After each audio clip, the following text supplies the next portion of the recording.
स्वागत है यीशु मसीह की प्रेजेंस में। हालेलुया। अपनी सीट ग्रहण करो जहां भी बैठे हो। अपने हाथों को उठाओ, बोलो जितनी गवाहियां, जितना वचन मैं सुनूं, मैं 100 गुना फलों को लेके आऊं। उठाओ अपने हाथों को।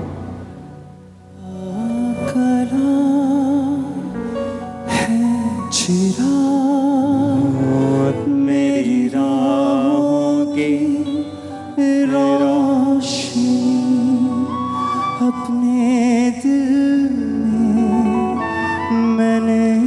हालेलुया। उठाओ हाथों को। सुनो मेरी बात, ये भवन तैयार नहीं था, हम परमेश्वर ने धक्के से भेजा है हमें। और ये जो डिजाइन है ये भी पूरा हो जाएगा 1-2 हफ्तों में, तो डोंट वरी। उठाओ हाथों को, बोलो जितनी गवाहियां मैं सुनूं, जितना वचन मैं सुनूं, मैं 100 गुना फलों को लेके आऊं। मांगो ऊंची आवाज में।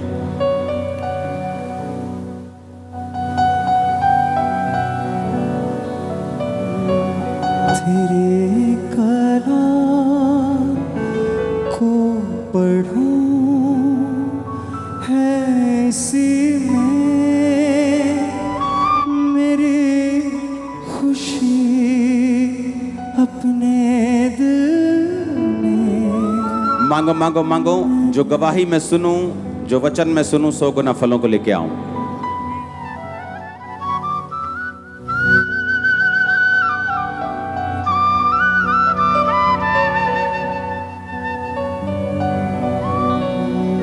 कितनी अच्छी अक्ल की बातें वो मुझे शहद से भी मीठी है। अपने हाथों को उठा के बोलो, परमेश्वर तेरा वचन आज मैं सुनूं और मैं सेम वापस ना जाऊं।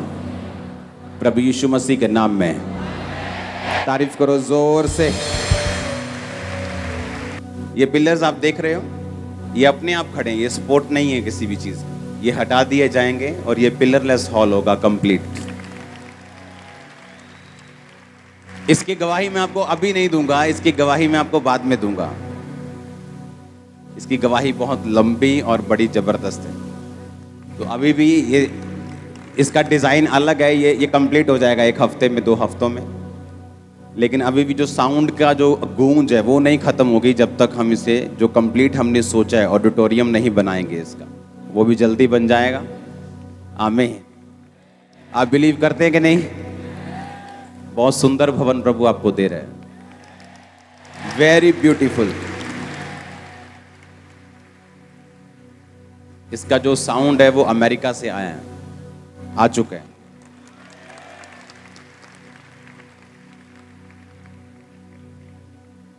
अपने पड़ोसी को बोलो ध्यान से सुन। अपने पड़ोसी को बोलो कुछ भी नहीं जो मुमकिन नहीं। बोलो बार बार।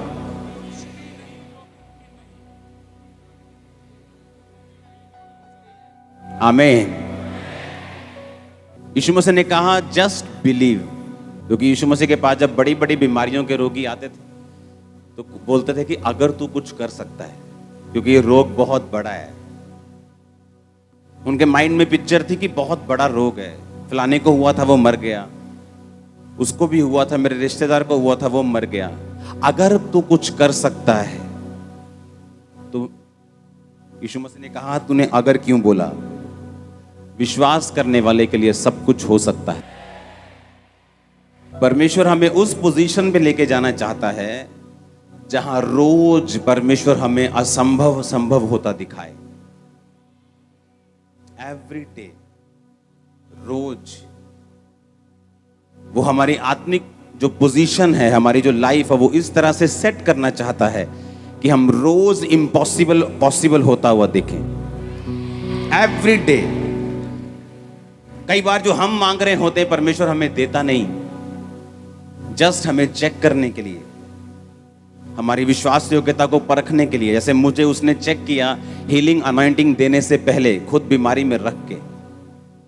इतना बड़ा काम देने से पहले खुद मेरी वफादारी को उसने चेक किया।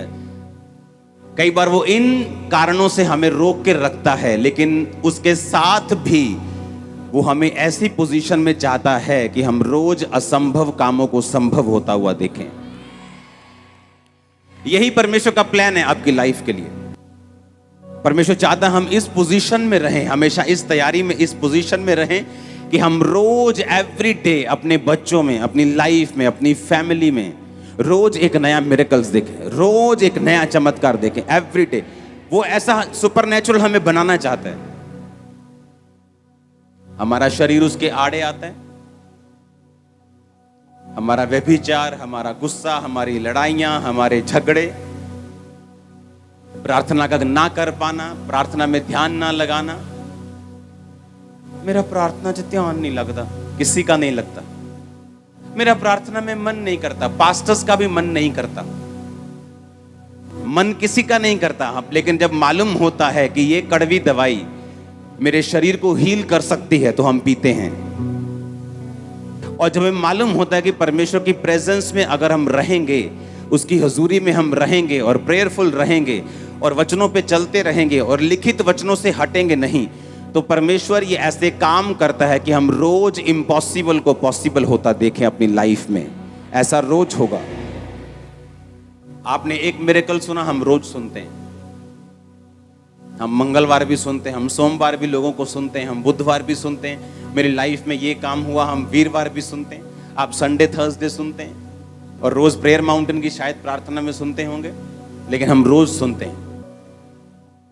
ऐसे लोग जिनको यूट्रस का कैंसर था, ऐसे लोग जिनको अंदर जिनके बड़ी रसौलियां कैंसर की बन चुकी थी, जस्ट एक विजिट चर्च में आए वो एक बार 7 समुंदर पार से, जब वापिस गए लाइफ चेंज थी। मैं जस्ट एक टेस्टिमनी आपको दे रहा हूं। और जब उनकी टेस्टिमनी आती है और जब वो बताते हैं कि हमारी पूरी लाइफ, हमारी पूरी जिंदगी, मेरी पूरी जिंदगी इस बीमारी के आसपास थी, शादी नहीं हो पाई, काम नहीं कर पाई, फैमिली से बना के नहीं रख पाई, लाइफ में इमोशनल डिस्टर्ब रही, मेरी जिंदगी खराब हो गई। लेकिन जब मुझे मालूम हुआ कि परमेश्वर हील, और मैं क्रिश्चियन लोगों की बात कर रहा हूं, और फैसला किया 7 समुंदर पार से कि चलो चर्च में चलते हैं। वहां पे ले हैंड हुआ, वापिस गई, सिचुएशन बदल गई 100%। क्योंकि परमेश्वर ऐसा चाहता है, क्योंकि वो सुपरनेचुरल है, वो सामर्थी है, वो डरता नहीं, वो संभव को संभव करने वाला है। और वो ये चाहता है उसके बच्चे भी रोज ऐसा देखें और करें अपने हाथों से भी। आपके दुकान पे कस्टमर नहीं, उस जगह जहां कस्टमर खड़े होते, खड़े होकर गैर भाषा बोलो आधा घंटा, तुम सारा दिन फ्री नहीं होंगे। आपको करना नहीं आता काम। हालेलुया। परमेश्वर चाहता हम इम्पॉसिबल रोज देखें एवरी डे। जस्ट उसको ऐसे बर्तन चाहिए जो समर्पित हों, जो तेल परमेश्वर उन बर्तनों में उंडेलना चाहता है वो गंदे ना हो, वो तैयार हों कि परमेश्वर जस्ट उंडेल सके। जितना मिरेकल आप चाहते हैं, जितना असंभव आप देखना चाहते हैं, आपको मालूम परमेश्वर उससे ज्यादा देखना चाहता है आपकी लाइफ में। पर बाइबल कहती है वो वचन से बंधा हुआ, वो वचन से इधर उधर नहीं होता। अगर आप उसकी महिमा के लिए कुछ मांगेंगे वो आपको देगा, बाइबल कहती है। उसने कहा तुमने मांगा पर पाया नहीं, क्योंकि तुम इसलिए मांगते हो कि व्यभिचार में उड़ा दो। परमेश्वर रोज चाहता है आपकी लाइफ में मिरेकल्स हो एवरी डे। आपका फादर बीमार है, आप चर्च में आती, जस्ट अपना हाथ रखो उस पे, वो हील होगा। आपकी फैमिली में परमेश्वर आपके जरिए मिरेकल करेगा, अपने बच्चों पे, आपके रिश्तेदारों के ऊपर। इतनी सामर्थ जो यहां से लेके जाते हो कहां खर्च करोगे? कुछ कहीं तो खर्च करो, अंदर ही अंदर वो दब जाएगी नहीं तो। और ये परमेश्वर की विल है आपकी लाइफ में।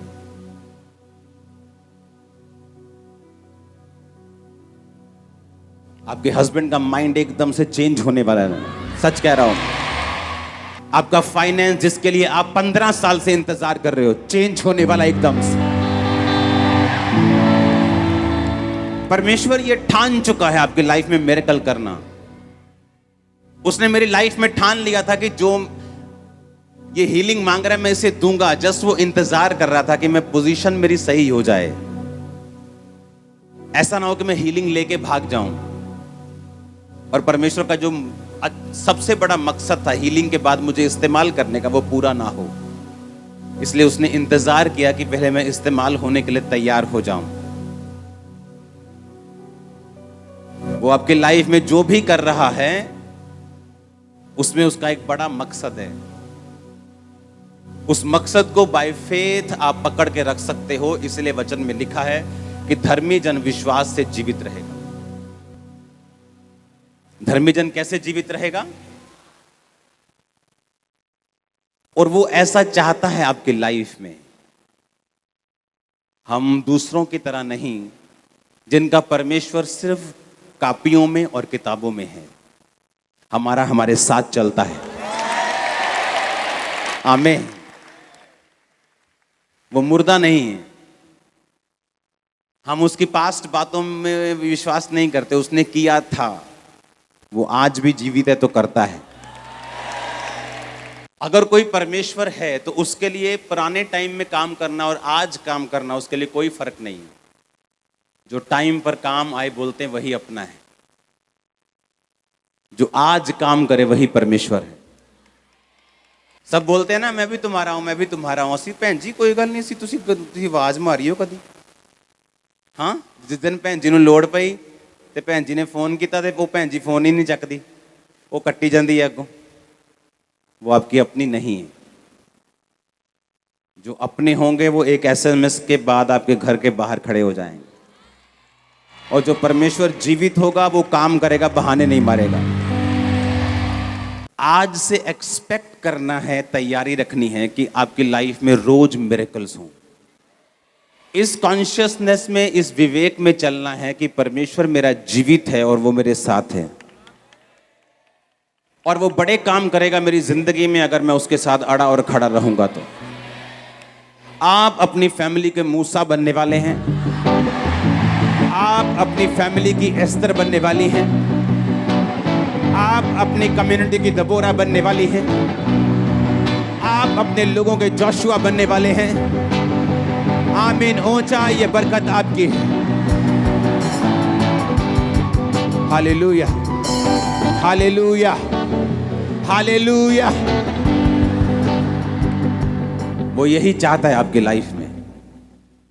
अपने पड़ोसी को बोलो, वो चाहता है रोज तेरी जिंदगी में बड़े काम करना। ये परमेश्वर का प्लान है आपकी लाइफ के लिए। क्या आप तैयार हैं? कैसे करनी है तैयारी? फाउंडेशन लगा के कैसे करनी है? आत्मा में रह के। हाँ, नीति वचन 8 उसकी 12 आयत को अपनी स्क्रीन के ऊपर पढ़ेंगे। मैं 3 गिनूंगा, हम 1 2 3 के बाद इकट्ठे पढ़ेंगे। 1 2 3। मैं जो बुद्धि हूं चतुराई में वास करती हूं और ज्ञान और विवेक को प्राप्त करती हूं। नीति वचन 1 उसका 7 पढ़ेंगे अभी। यहोवा का भय मानना बुद्धि का मूल है, बुद्धि और शिक्षा को मूढ़ लोग तुच्छ जानते हैं। फिर से पढ़ेंगे पहली आयत को। मैं जो बुद्धि हूं चतुराई में वास करती हूं और ज्ञान और विवेक को प्राप्त करती हूं। अब ध्यान से समझना, गहरा वचन है ये। उसने कहा मैं जो बुद्धि हूं, मैं जो विजडम हूं, चतुराई में वास करती हूं और ज्ञान और विवेक को प्राप्त करती हूं। बुद्धि क्या है? परमेश्वर ने के वचन में लिखा, यहोवा का भय मानना ही बुद्धि है। बुद्धि की शुरुआत है, विजडम की शुरुआत है, विजडम का मूल है, उसका मेन कारण है यहोवा का जिसको भय है वो बुद्धि में है। इतना समझ आया कि नहीं आया? उसने कहा मैं जो बुद्धि हूं चतुराई में वास करती हूं। कौन था चतुर? यूसुफ चतुर आदमी था। एक चतुराई है शैतान वाली, एक चतुराई है परमेश्वर वाली। एक चतुराई किसकी है? शैतान की। एक चतुराई किसकी है? परमेश्वर की। जब उसने देखा कि पोतीफर की पत्नी मेरे साथ सेक्स करने के लिए, सोने के लिए मुझे इनवाइट कर रही है और मैं ऐसा नहीं कर सकता, उसने कहा वो वहां से भागा क्योंकि वो चतुर था।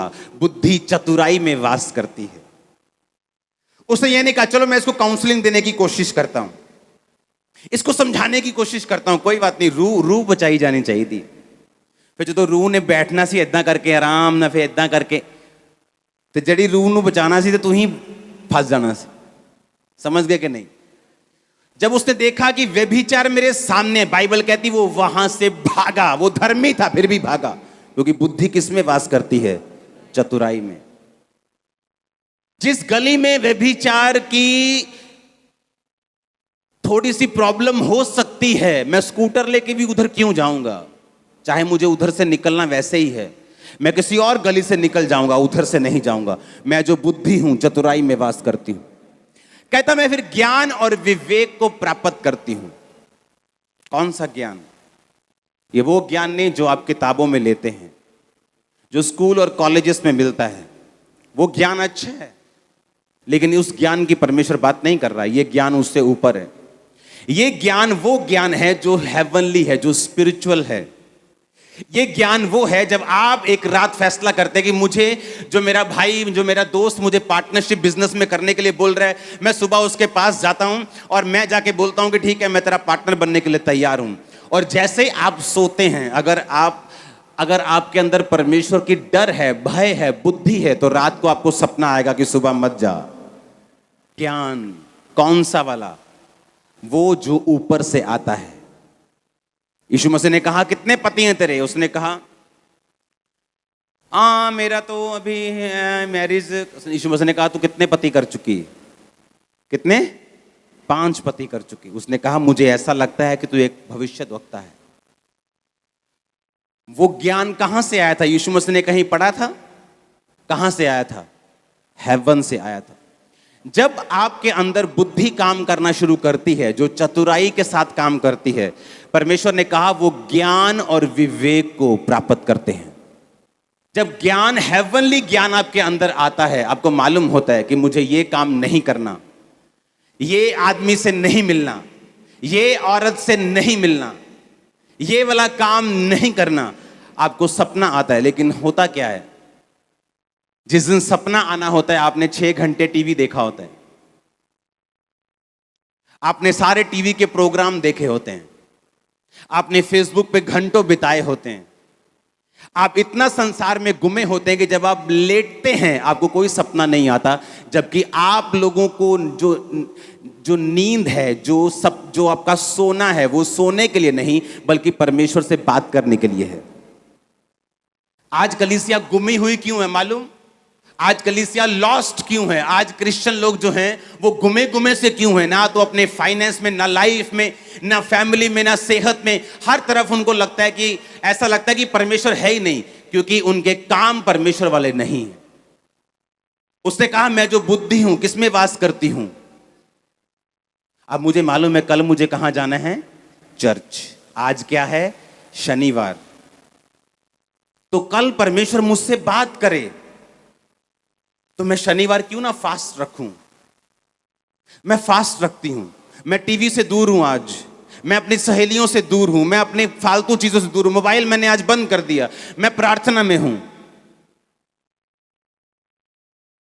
और रात आप सोए और परमेश्वर बात कर रहा है कि कल जब तू चर्च में जाएगी इस प्रेयर पॉइंट से प्रार्थना करना। आपने उस प्रेयर पॉइंट से प्रार्थना की, परमेश्वर ने मेरे कान में बात की, एक औरत यहां है जिसका ये है, जिसका वो। प्रोफेसी सिर्फ मुझ पे निर्भर नहीं करती। अगर मुझे असली करनी, अगर नकली करनी, तो मैं कोई भी दो जन ढूंढूंगा, उनका डाटा निकलवाऊंगा और सारी दुनिया के सामने बोलूंगा तेरे इतने बच्चे हैं, तेरा ये नाम है। वो वाली मुझे नहीं आती करनी। मैं आपको रियल वाली बता रहा हूं, जो मुश्किल है और कम लोग उसे करते हैं। हालेलुया। लेकिन जिस समय मुझे संडे चर्च आना था, मैं तो शाम को टीवी देख रहा था, मैं तो शाम को मोबाइल पे था, मैं तो पार्टी में गया था, मैं तो सभी दुनिया के कामों में बिजी था। मैं रात को 2 बजे सोया हूं, सुबह उठा हूं, परोंठे खाए हैं 5-7 और मैं चर्च में आ गया हूं। Hallelujah, hallelujah. अरे इतने परोंठे खा के चर्च में आओगे तो परमेश्वर कैसे बात करेंगे? अगर रात को हम इतने वर्ल्डली होके चलेंगे हमें मालूम है एक प्रेयर, एक प्रोफेटिक वर्ड, एक प्रभु का टच मेरी लाइफ को चेंज कर सकता है, मेरे पति को चेंज कर सकता है, मेरे कैंसर को चेंज कर सकता है, मेरी बीमारी को खत्म कर सकता है। पर क्या मैं उस टच के लिए तैयार हूं? यह क्वेश्चन अपने आप से पूछो। अगर मैं उस टच के लिए तैयार हूं तो रात को मैं टीवी में क्या देख रहा था फिर? अगर मैं उस टच के लिए तैयार हूं तो फोन पे क्यों लगा था फिर? अगर उस स्पर्श के लिए तैयार हूं तो कहां थी मेरी पवित्रताई? उस स्पर्श के लिए अगर तैयार हूं तो कहां थी मेरी प्रार्थना? वो तो है नहीं। लेकिन हम आके डिमांड करते हैं, परमेश्वर, जैसे मर्सिडीज के शोरूम के सामने हम रोज जाके बोले मुझे मर्सिडीज चाहिए लेकिन मैं पैसे साइकिल के दूंगा। वो बोलेगा भाई मर्सिडीज चाहिए, मर्सिडीज के पैसे ले आ। हम कैसे तुझे दे दें? हम नहीं दे सकते। उसने कहा मैं जो बुद्धि हूं किसमें वास करती हूं? नीति वचन कहता है हे भोले लोगों, कब तक भोले बने रहोगे? कब तक परमेश्वर पे सारा कुछ छोड़ते रहोगे? जबकि परमेश्वर ने तुम्हें सारा सिस्टम दिया है। उसने अमीर होने के लिए तुम्हारे बीज बोने की व्यवस्था रखी है। उसने सामर्थ्य होने के लिए तुम्हारी प्रार्थना करने की व्यवस्था रखी है। उसने आवाज सुनने के लिए फास्टिंग की व्यवस्था रखी है। तुम कब तक वो नहीं छुओगे और कब तक तुम भोले बने रहोगे और कब तक भटके रहोगे और कब तक तुम उसकी आवाज ना सुनोगे? हालेलुया। अगर मैं बुद्धि हूं, उसने कहा मैं जो बुद्धि हूं मैं चतुराई में वास करती हूं। मुझे मालूम है उस संगति में अगर मैं जाऊंगा तो मेरी स्पिरिचुअल लाइफ बिगड़ सकती है। मैं जानता अगर मैं उस दोस्त के साथ ज्यादा मिलूंगा तो मेरी स्पिरिचुअल लाइफ पे इफेक्ट हो सकता है। मैं तो कई पास्टर्स को नहीं देखता हूं, उनकी फेसबुक तक नहीं देखता हूं, क्योंकि जब वो फेक करते हैं और आप उनके अच्छे रिजल्ट्स को देखते हैं वो आपको प्रभावित करती है, लेकिन आपको मालूम नहीं फ्यूचर में उनके साथ क्या होगा। जब मुझे मालूम है परमेश्वर की बुद्धि चतुराई में वास करती है, मुझे चतुर होना पड़ेगा, मुझे चालाक होना पड़ेगा। सांपों की तरह यीशु मसीह ने कहा तुम्हें चालाक और बुद्धिमान होना पड़ेगा। उसने सांप की एग्जांपल दी। यीशु मसीह ने कहा सांप की तरह बुद्धिमान बनो। कबूतर के नाई क्या बनो? भोले बनो। कबूतर को पकड़ लो, वो आपको चोंच नहीं मारता, वो आप पे अटैक नहीं करता। उसने हमें कबूतर की तरह बनने के लिए बोला कि अटैक मत करो। उसने हमें सांपों की तरह बुद्धिमान होने के लिए बोला कि जब आप उसको पकड़ने की कोशिश करते हैं वो छुप जाता है और भाग जाता है। उसने हमें इस तरह से चतुराई में वास करने के लिए बोला। जब यीशु मसीह को मालूम हुआ कि मुझे, जब यीशु मसीह के मिरेकल्स देखे, जब लंगड़े चलते देखे, तो लोगों ने फैसला किया कि इसको उठाओ। यीशु मसीह को पॉलिटिकल लोगों ने फैसला किया कि इसको राजा बनाते हैं। इसके साथ पब्लिक बहुत है, इसको खड़ा करते हैं सीएम के लिए। इसको पब्लिक बहुत है, इसको एमपी खड़ा करते हैं। बाइबल कहती जैसे यीशु मसीह ने जान लिया कि मुझे राजा बनाने के लिए पकड़ना चाहते, उसने बहस नहीं की, वो वहां से चतुराई से निकल गए और पहाड़ पे प्रार्थना करने के लिए चले गए। मैं जो बुद्धि हूं चतुराई में वास करती हूं। वो प्रार्थना करने के लिए गए, प्रार्थना की, वापिस आए, लोगों का दिमाग चेंज हो चुका था। लोगों के साथ बहस करने से, लोगों को समझाने से, लोगों को ऑफेंड करने से यीशु मसीह को यह अच्छा लगा कि वो परमेश्वर के प्रेजेंस में चले जाएं। अपने मोती सूरों के आगे पवित्र वस्तुएं कुत्तों को मत। लेकिन ये बुद्धि कैसे काम करती है? जब आप परमेश्वर का भय मानना लिखा उस बुद्धि का मूल है। और वो किसको प्राप्त करती हैं? ज्ञान को। कौन सा ज्ञान? जो हेवनली है, हेवनली ज्ञान। कि आने वाले समय में लोग टीवी पर देखेंगे, हजारों लोग, आज 1000 लाखों लोग ब्रांचेस में बैठे हुए हैं, टीवी पे देख रहे हैं। ज्ञान कहां से आया था? ये ज्ञान, ये टेक्नोलॉजी वाला ज्ञान नहीं था, कि उस समय टेक्नोलॉजी थी नहीं ऐसी जब मैं ये प्रोफेटिक वर्ड दे रहा था लोगों को। इंटरनेट नहीं था लोगों के पास। टेक्नोलॉजी छोड़ो। जब परमेश्वर आपको ज्ञान देता है, वो ज्ञान कौन सा होता है? वो आपके परिवार के लिए होता है, आपके हस्बैंड के लिए होता है, आपके बच्चों के लिए होता है, आपके बिजनेस के लिए होता है, आपकी जॉब के लिए होता है, आपके पार्टनर को कैसे चुनना है, वो ज्ञान परमेश्वर हेवनली आपको देता है। आज कितने हजारों क्रिश्चियंस हैं जो रॉन्ग मैरिजेस में फंसे हुए हैं, क्योंकि ज्ञान नहीं था। कौन सा वाला? हेवनली। जब चुनने का समय आया, मालूम नहीं था, जिनकी सुननी चाहिए थी उनकी सुनी नहीं, और खुद परमेश्वर से कोई संबंध था नहीं, क्योंकि परमेश्वर ने कहा मैं जो बुद्धि हूं, बाइबल कहती है चांदी और सोने और कुंदन से भी अधिक मूल्य किसका है? बुद्धि का। उसने कहा सोने की इच्छा मत रखो, चांदी की इच्छा मत रखो, बुद्धि की इच्छा रखो, वो सोना और चांदी भी आ जाएगा। हालेलुया। जब सुलेमान ने परमेश्वर से मांगा, उसने इसी बुद्धि को मांगा, उसे मालूम था। और परमेश्वर ने कहा जब मैं तुझे बुद्धि देता हूं तो उसके पीछे पीछे ऐश्वर्य भी आएगा, पैसा भी आएगा, ताकत भी आएगी, जीत भी आएगी, क्योंकि तूने सही चीज मांगी है। और कैसे आएगी ये बुद्धि? उसने कहा यहोवा का भय मानना बुद्धि की शुरुआत और बुद्धि का मूल है। मैं जो बुद्धि हूं किसमें वास करती हूं? चतुराई में, और ज्ञान और विवेक को प्राप्त करती हूं।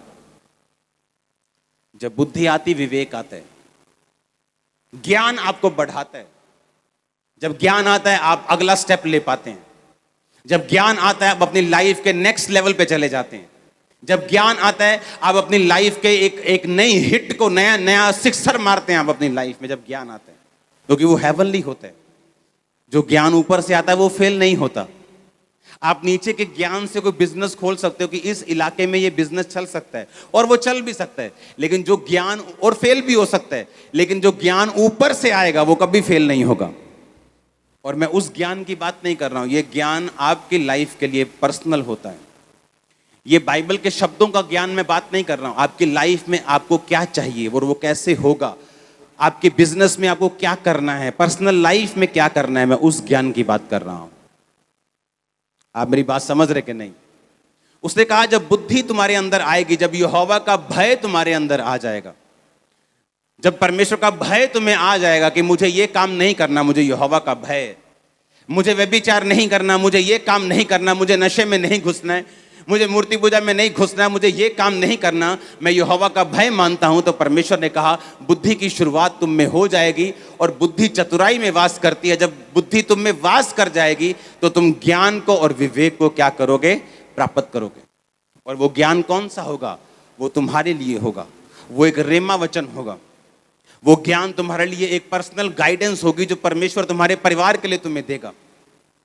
वो गाइडेंस होगी तुम्हारे बच्चों की पढ़ाई के लिए, वो गाइडेंस होगी तुम्हारी लाइफ के लिए, तुम्हारे बिजनेस के लिए, तुम्हारे जीवन के लिए। वो परमेश्वर तुम्हें कब देगा? जब तुम में बुद्धि होगी और तुम परमेश्वर का भय मानते होगे। तो उसने कहा जो मैं जो बुद्धि हूं चतुराई में वास करती हूं। फिर तुम्हें बुद्धि लेने के बाद चतुर होना होगा। आमीन। तुम ऐसा नहीं कहते मुझे मालूम नहीं था, मैं उधर चला गया, मेरे साथ ये हो गया। नो नो नो, तुमको पहले सोचना है बुद्धि चतुराई में क्या करती है? रहती है। आमीन। और फिर कहती है मैं ज्ञान और विवेक को प्राप्त करती हूं। जब आपके अंदर बुद्धि होती है वो ज्ञान प्राप्त करती है। वो ज्ञान जो हेवन से आता है, वो ज्ञान जिसके सामने फिर लोग घुटने टेकते हैं कि सचमुच परमेश्वर तुम्हारे बीच में है। वो ज्ञान जो प्रोफेटिकली आपकी लाइफ में आता है, वो ज्ञान जो परमेश्वर धीरे से आपके दिल में कई बार बात करता है। अगर आप एक विश्वासी हैं, वो आपके कानों में चाहे बात ना करे, लेकिन वो ज्ञान, वो आइडियाज आपके हार्ट में आने शुरू होंगे। वो आपके घर के विषय में हो सकते हैं, आपके घर के रिपेयर के विषय में हो सकते हैं। छोटी छोटी चीजें परमेश्वर आपकी लाइफ में कैसे इंप्रूव करेगा जब आप परमेश्वर के साथ चलेंगे, आप देखना। और उसने कहा मैं विवेक को प्राप्त करती हूं। विवेक एक कॉन्शियस, ज्ञान से आपको बरकत मिलती है, विवेक से बरकत संभलती है। ज्ञान से आपको क्या मिलती है? बरकत मिलती है। ज्ञान से आपको हीलिंग मिलती है। 40 रोजे 5 बार रखने के बाद जब मैं सोया हुआ था तो परमेश्वर ने मुझसे बात की थी कि बाइबल के वचनों को दिल खोल कर, अपनी प्रार्थना को दिल खोल के शब्दों में बोल बोल कर मेरे आगे प्रकट कर, मैं तेरी बीमारी को दूर कर दूंगा। यह ज्ञान था। वो ज्ञान से मैंने आशीष ले ली, डिप्रेशन से और दुष्ट आत्मा के और मेंटली अपसेट के अटैकों से आजाद हो गया। 15-16 साल हो गए मुझे आजाद हुए। लेकिन उस बरकत को संभाल के कैसे रख सकता हूं? अगर मेरे पास विवेक है तो। अगर विवेक नहीं, वो विवेक था, कहां लिखा था बाइबल में कि व्यभिचार करना मना है? कहीं नहीं लिखा था। जब यूसुफ को ऑफर मिला तो कहां लिखा था बाइबल में व्यभिचार मत कर? अभी वचन तो आया ही नहीं था। वचन तो मूसा के बाद आया, अभी तो मूसा जन्मा ही नहीं था। वो तो पहले की बातें। कहीं नहीं लिखा था व्यभिचार ना कर। किसकी सुनी उसने? विवेक, अंदर वाला मन, कॉन्शियस। उसने कहा ऐसा नहीं हो सकता, मैं ये काम नहीं कर सकता, मेरा मन इसकी गवाही नहीं देता। तो जो ज्ञान ने दिया वो कॉन्शियस ने, विवेक ने संभाल के रखा। आमीन। जब शैतान आपको पीछे लेके जाता है वो आपके विवेक को, बाइबल कहती दाग देता है, उसको मिसाइल दागता है, उस पे उसको हिट करता है, उसको कमजोर कर देता है, उसको वीक करता है और उसको मार देता है। इसलिए हर चीज बाइबल में नहीं लिखी।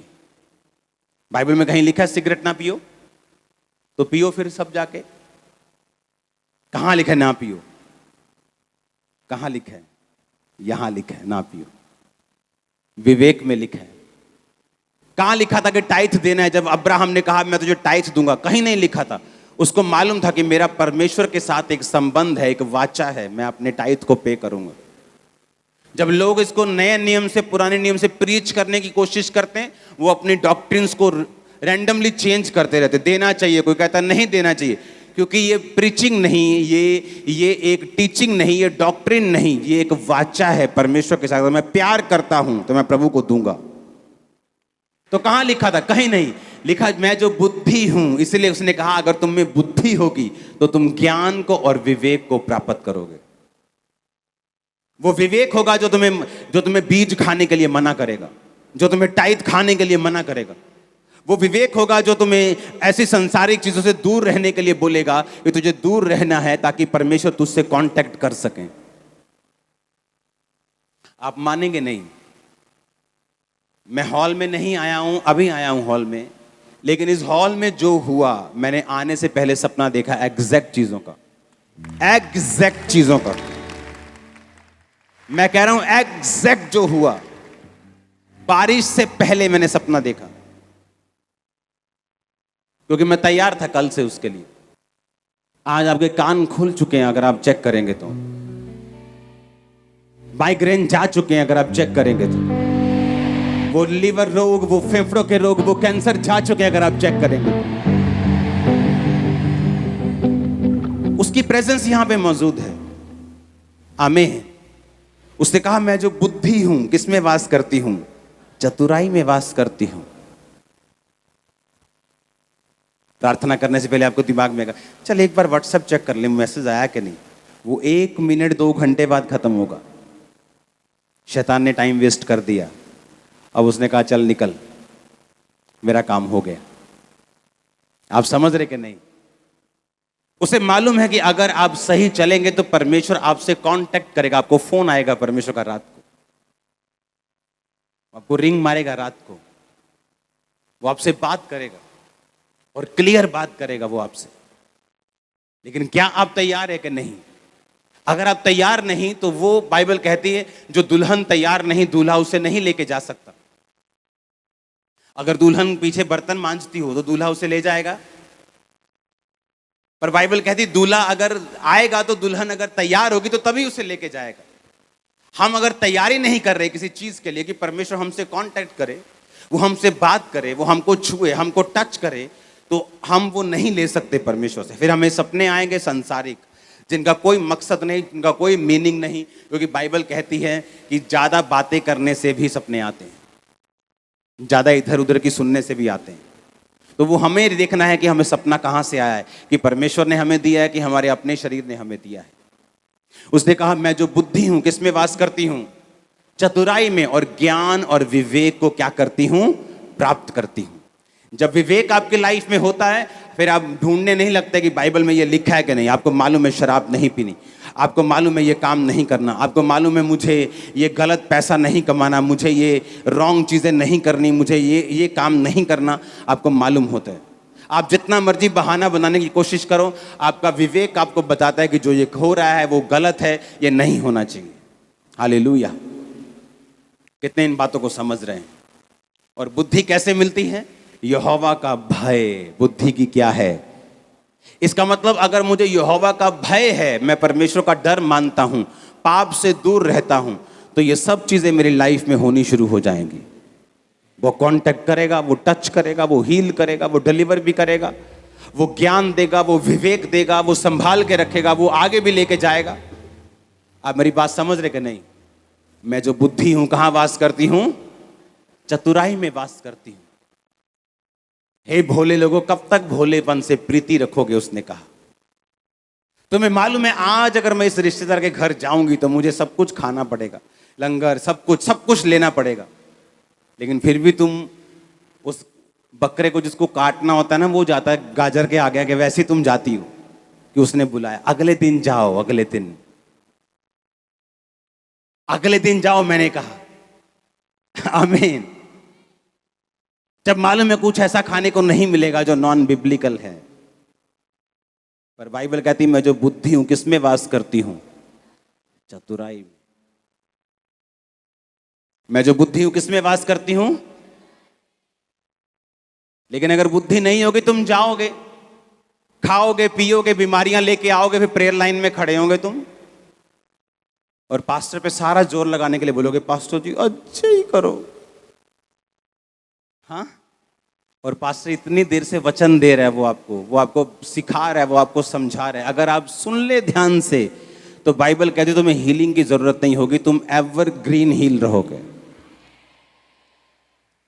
एक धर्मी बीमार हो सकता है, उस पर परीक्षा आ सकती है, लेकिन वो बीमारी मृत्यु के लिए नहीं, परमेश्वर की महिमा के लिए होगी। हालेलुया। मैं जो बुद्धि हूं किसमें वास करती हूं? चतुराई में वास करती हूं। मालूम है कि पति पी के आया है और तुम बाइबल खोल के बैठ गई हो बहस करने से, तुम कैसे जीतोगी उसके साथ? वो तो 4-5 शॉट लगा के आया है। चतुराई में वास करती, तुम चुप करके सो जाओगी, सुबह कान पकड़ोगी, आ जा भी हूं दस दे तेनू। हाँ, मैं जो बुद्धि हूं किसमें वास करती हूं? चतुराई में वास करती हूं। और फिर लिखा अगर बुद्धि तुम्हारे अंदर आ गई तो ज्ञान आ जाएगा। कौन सा ज्ञान? जो हेवन वाला ज्ञान है, जो परमेश्वर आपको देता है, जो आपके मिनिस्ट्री के लिए, आपके फाइनेंस के लिए, आपके बच्चों के लिए, आपके बिजनेस के लिए। वो ज्ञान जब आपको मिलता है आप दूसरों से अलग होते हैं, और जो काम परमेश्वर आपको करने के लिए बोलता है उसमें आप कभी फेल नहीं होते, और ना कभी आप फेल होंगे यीशु मसीह के सामर्थ्य नाम में। Hallelujah, hallelujah. आप तैयार हैं क्या? आज से बुद्धि अपने अंदर रखनी है। उसने कहा मेरा मूल्य मूंगों से भी अधिक है, मैं चांदी से, मैं सोने से, मैं कुंदन से भी अधिक महंगी हूं। जब बुद्धि एक बार आ गई आपके अंदर, उसके बाद जो आपके लिए ज्ञान होगा वो भी आपके अंदर आ जाएगा। और ये वो ज्ञान नहीं जो आप कॉलेजेस में ले सकते हैं, ये वो ज्ञान नहीं जो 40 साल के बाद भी पढ़ के आपको नहीं मिल सकता। ये वो ज्ञान है जो ऊपर से आता है, जो फेल नहीं होता, जो पुराना नहीं होता, जो एवर अपडेटेड सॉफ्टवेयर है उनका, वो वहां से आता है। आमीन। जो आज भी काम करता है, अभी भी काम करता है। वो फॉर्मूलाज कभी पुराने नहीं हुए, वो आपको मिलेंगे यीशु के नाम में। मैंने कहा वो आपको मिलेंगे यीशु मसीह के नाम में। एक बात याद रखो, धर्मी बातों में चलने के लिए, धर्म की बातों में चलने के लिए, परमेश्वर में चलने के लिए आपको हमेशा प्राइस पे करना होगा, मूल्य अदा करना होगा। आपको कई बार लाइफ बोरिंग लगेगी, लेकिन आपको करना होगा, क्योंकि जो इंटरेस्टिंग उसके बाद होगी वो बड़े बड़े सेलिब्रिटीज की नहीं होगी। तो पहले फैसला कर लो कि मुझे पहले ऐसी लाइफ जीनी है और बाद में कैसी जीनी है, या मुझे नॉर्मल हमेशा के लिए रहना है। हालेलुया। अगर आपको आज स्पर्श चाहिए था तो कल आपने कितनी प्रार्थना की है? अगर आपको आज चाहिए आपका हस्बैंड बदले तो पिछले महीने से आपने कितने घंटे रोज प्रार्थना की है? आपने कितनी बार परमेश्वर का वचन पढ़ा है? आपने कितने संडे मिस किए हैं? कितने हफ्ते आपने फास्ट नहीं रखे? हालेलुया। अपने हाथों को उठा। मैं जो बुद्धि हूं, चतुराई में वास करती हूं, ज्ञान और विवेक को प्राप्त करती हूं। खुदा मुझे ज्ञान दे और मुझे विवेक दे। आज से मैं तेरा भय मानता हूं, आज से मैं तेरा भय मानती हूं। मुझे ज्ञान दे, मुझे विवेक दे।